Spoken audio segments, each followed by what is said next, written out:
मेरे ख़ानदान में लड़कियों को मोबाइल रखने की इजाज़त नहीं थी, लेकिन जब मेरा यूनिवर्सिटी में एडमिशन हुआ तो घर वालों को मजबूरन मुझे मोबाइल लेकर देना पड़ा, क्योंकि पढ़ाई के बहुत से मामलात उनमें मोबाइल का होना बहुत ज़्यादा ज़रूरी था। यूनिवर्सिटी में मेरी एक दोस्त ने मुझे फेसबुक इस्तेमाल करने का मशवरा दिया, तो मैंने फेसबुक पर अपना अकाउंट बना लिया।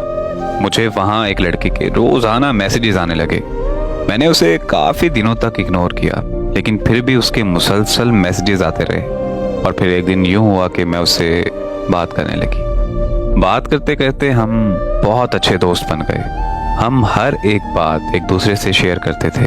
वो लड़का मुझे बहुत अच्छा लगने लगा और इस तरह मुझे उससे बहुत ज़्यादा मोहब्बत भी हो गई। इससे पहले कि मैं उसे अपनी मोहब्बत का इजहार करती, वो अपने कज़न के साथ नारायण खगान घूमने चला गया। वहाँ सिग्नल्स का बहुत मसला था, इस वजह से हमारी बात बहुत ज़्यादा कम होने लगी और वैसे भी मैं उससे मिलकर अपने प्यार का इजहार करना चाहती थी, इसलिए मैं उसकी वापसी का बड़ी ही शिद्दत से इंतज़ार करने लगी।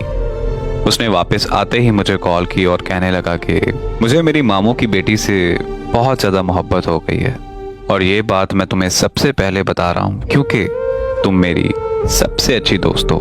उसकी ये बात सुनकर मैं बहुत ज़्यादा टूट गई। मेरे पास खामोशी के अलावा और कुछ नहीं बचा था। फिर वो अपनी कज़न के इश्क में मगन हो गया और मैं उसके हिज्र में पल पल तड़पने लगी और मरने लगी। हर वक्त बस अपनी तकदीर पर रोती रहती थी कि ये कैसी मोहब्बत है जिसमें मैं इजहार भी नहीं कर सकती। ये बात मुझे बहुत ज़्यादा तकलीफ देती है क्योंकि जिससे मैं मोहब्बत करती हूँ वो किसी और से मोहब्बत कर बैठा है।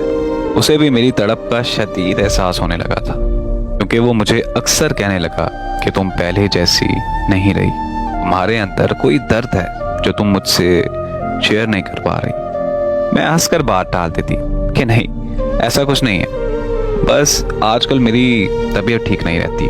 फिर एक दिन उसने मुझसे कहा कि वो मुझसे मिलकर कोई ज़रूरी बात करना चाहता है, लेकिन मैंने मिलने से इनकार कर दिया क्योंकि मुझे पता था कि अगर मैं उससे मिलने चली गई तो मैं उससे अपनी मोहब्बत का इजहार कर दूंगी। लेकिन काश मैं उस दिन उससे इनकार ना करती और उससे मिलने चली जाती, क्योंकि ठीक अगले दिन उसका कत्ल हो गया।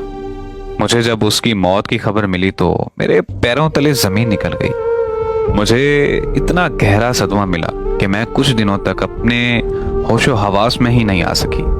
उसको इस दुनिया से गए हुए 2 साल हो चुके हैं। आज भी मेरे दिमाग में एक ही बात चल रही है कि वो मुझसे क्या ज़रूरी बात करना चाहता था। क्या उसे भी मुझसे मोहब्बत हो गई थी या फिर वो मेरे चुप रहने पर मुझसे बात करना चाहता था। ये सोच सोच कर मेरा दिमाग फटने लगता है। आज मेरी हालत ऐसी है कि मेरे घर वाले मुझे पागल समझते हैं और मुझे भी लगता है कि मैं सच में पागल हो चुकी हूँ।